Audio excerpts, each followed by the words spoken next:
What's up? I have been busy as a beaver. I have so many projects going. I got this going.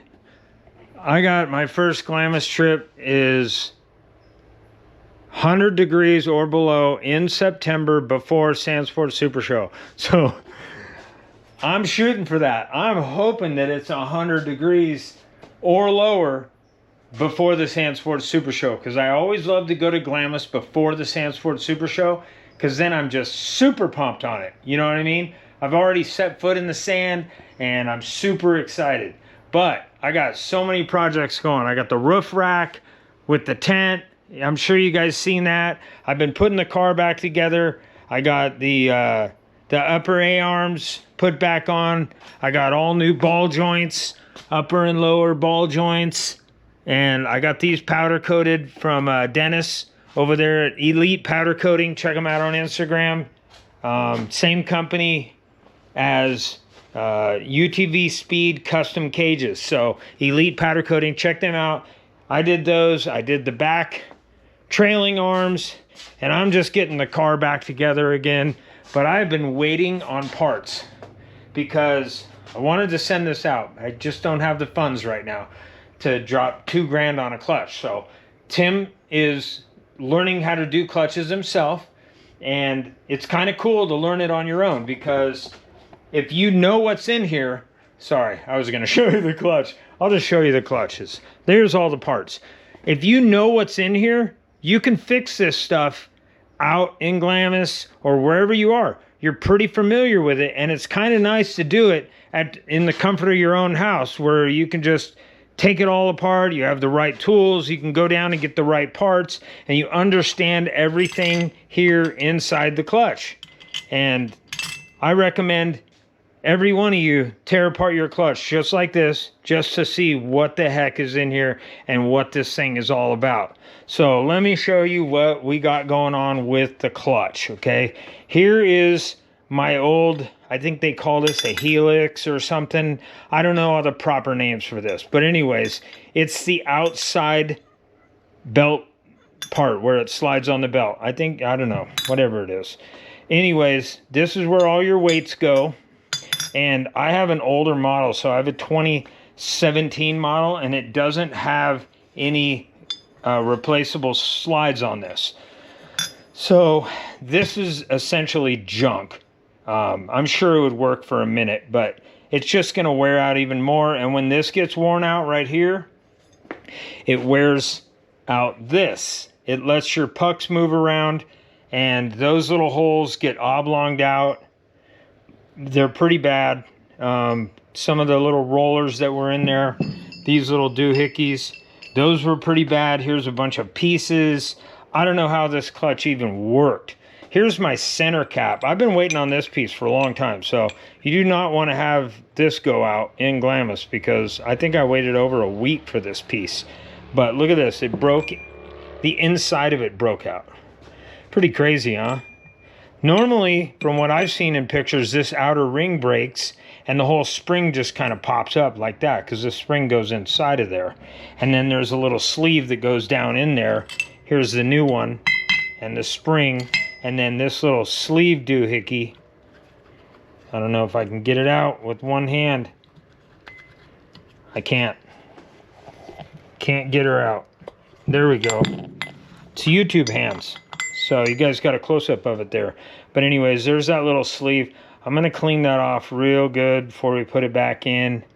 But that goes in there, and things slide on there. So that slides on here, and then your bearing goes on here, and the bearing rides up against this, and this thing goes in here, and then you got a spring. So I got a new spring because my old spring was kind of worn on the end, and it just doesn't look super healthy. And I got 7,000 miles on this clutch, so I got a lot of miles out of my clutch. I am grateful for that, believe me. So anyways, I got a new spring. My son just happened to have one, so I'll be able to throw that in. I finally got the new cap, which is a little different design than the old one. This one has these little pucks. This one's got like a full little ring around it. So that goes there.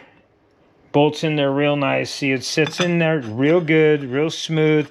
And this is all balanced. So you really, a lot of people like to mark it, but you can't mark it when you're putting a brand new one on. So it is what it is, but it's pretty balanced. Most people say it just doesn't matter. And then you got these little bolts that hold that in. And what you use to get that out is I just use this. It's part of the clutch kit for your secondary, and just use that with a couple of washers. And I put it through here, tighten it down, busted out all these bolts, which are what are they? They're T30. So busted those out, and then you just loosen it up, and boom, it comes right off. If you have two people, you can actually almost hold it down, because look at it's not that super intention, so it won't knock your teeth out. It just might surprise you if it came up. But anyways, got all that off. This thing is ugly. I got to get these weights off here. I'm going to transfer my weights over to this one. So this is junk. I got a new used one. So it's new to me, but it is used. But it has these replaceable slides. And these slides are still pretty good. They're smooth. Shouldn't be a problem. And I got this piece from my buddy Sergio Torres. I don't know if you guys know him. Really cool dude. Known him for a little while. He's always on the Glamis page, so if you need to get a hold of him, you go over to the Glamis page. He might even be one of the admins or something over there, because he's always posting on the Glamis page, so you can find him over there for sure.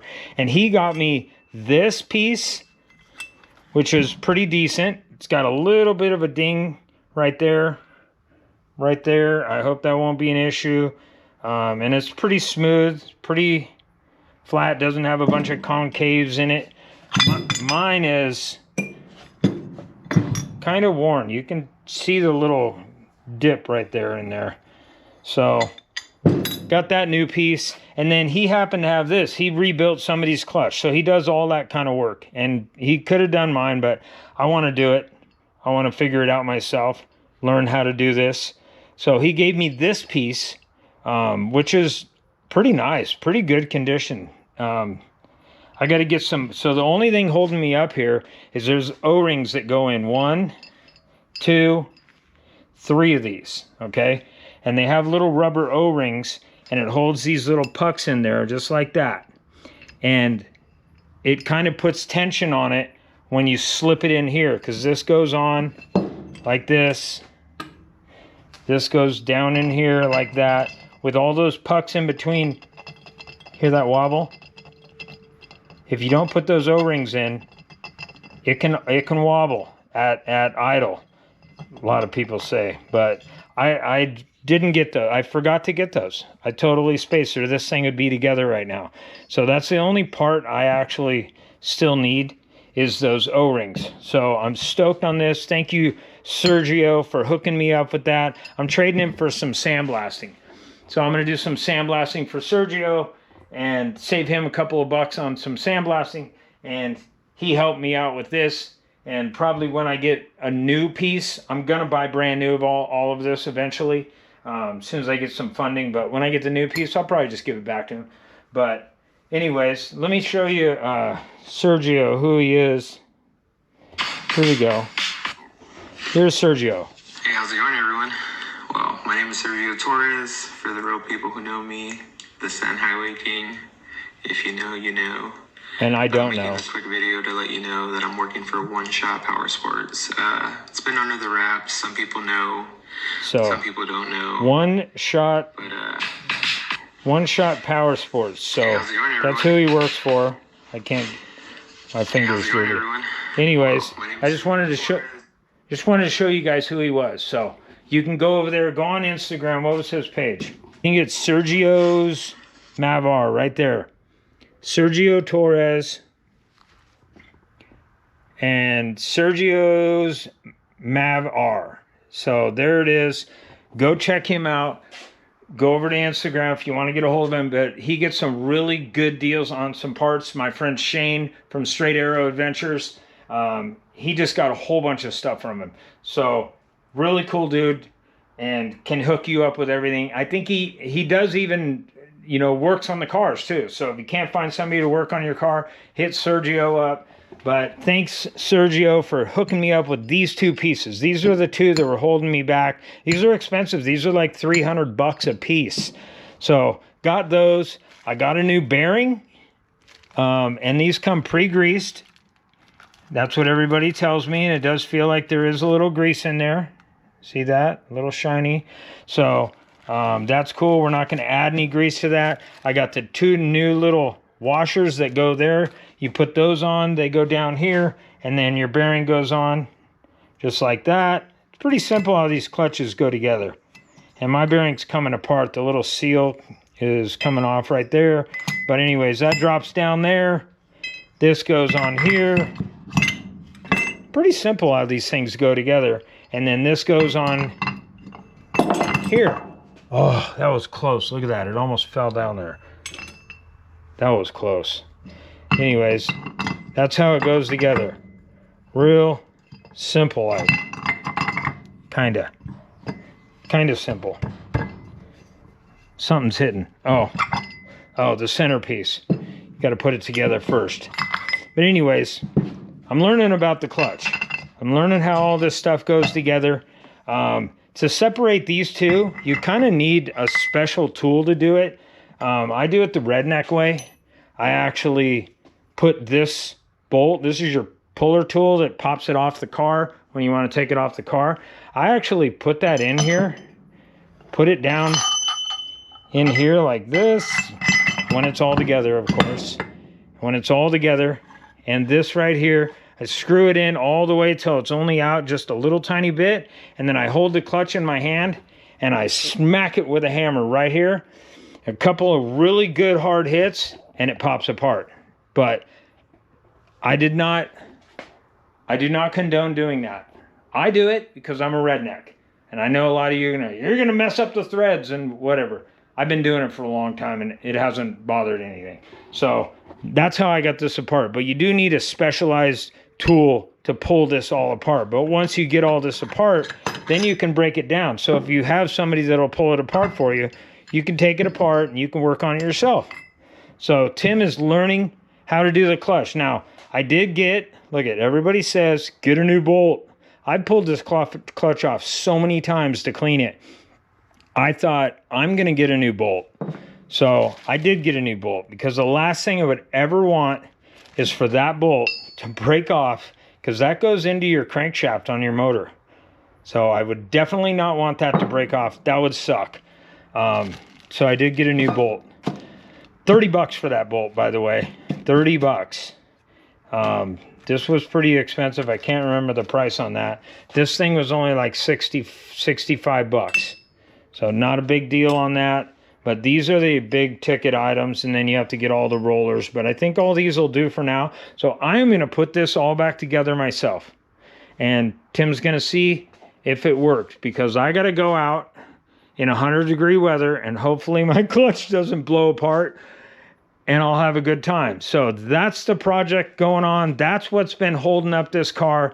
When we had this out for the tent on top of the car, me and Christine pushed the car outside.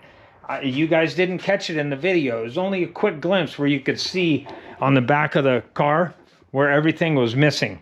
It was just that was on there, and so there was no clutches or anything in there. But anyways, I got all my tubing pulled out, because while I'm in there, I might as well clean this, because I had, turn the light on here. So I had this seal right here, okay? I blew a belt, and the strings from the belt went around this shaft and went in here and ate up this seal. And when this seal came out, all the gear oil in here, all that 140, 75, 140, or whatever it is we run in there, dude, it flooded in here. It flooded inside of my belt thing. Look at this. Look at, seriously, how greasy and dirty that is. It is absolutely horrible. So look at it. So I wanted to pull all this off, and I want to clean this thing. Look, it's everywhere. And that was a while ago, too. That was in Thanksgiving that happened. But it's absolutely everywhere. Look at this, down all my tubes. I want to clean look at the gunge in that tube. Look at that. Oh my Lord. Let's hope that one didn't go straight to the motor. No, that was the one over there. Thank God. Dude, that's ugly. So if you guys haven't, look at the junk falling out of these tubes. Oh, so I pulled them all off. I want to clean every single one inside. And of course, got to get a new filter. Look at that thing. It's ugly. So I change that normally every year, but tearing all this apart, man, I've had a lot going on. There's the old ladder with the rack on top. I'm sure you guys seen that video. If you haven't, go check out my video. It's the last video I did. I'm putting that tent on this rack. So it's really cool. But that's what's been going on over here, guys. As a couple people have asked me, and so I thought I'd give you guys a quick update. I know that was probably pretty boring, but just wanted to fill you in on what's going on over at the Sandblasters. And plus, I've been sandblasting like a maniac, dude. It's busy. Whatever the people say, I don't care, but the economy is good. Only problem is fuel prices are so high. I think I had a $3,000 fuel bill for my air compressor in my truck last month. $3,000. And that's almost double from, because, you know, it was $4-5 a gallon, then boom, it just jumped up to, now it's $7. It's $7 a gallon. It's absolutely horrible. But I will survive. I've made it. But anyways, that's most of everything I got going on. I got an oil change kit right over there. We got to do the oil change. But we did get the car back together, and it does roll. So we're getting there, guys. Anyways, I'm going to sign off for now. I'll try to stay and keep you guys updated a little more often. But I was just at a standstill waiting on parts. So I got the parts, except for the little O-rings. So I'm going to go get those tomorrow. They should have those in stock. And I'm going to get this clutch on this car, clean that stuff out, and this beast is going to be moving. Okay? I'll be able to drive the thing out so I can take that rack off, because my next step on the rack is to sandblast it and finish it up. Do some more welding now that everything fits where it's supposed to be. And yes, these are supposed to be angled. My son's like, they're crooked. I don't care. I think it looks sweet. Look at it. You can't even see the rack from here. So, all right. That's it, guys. We'll see you on the next video.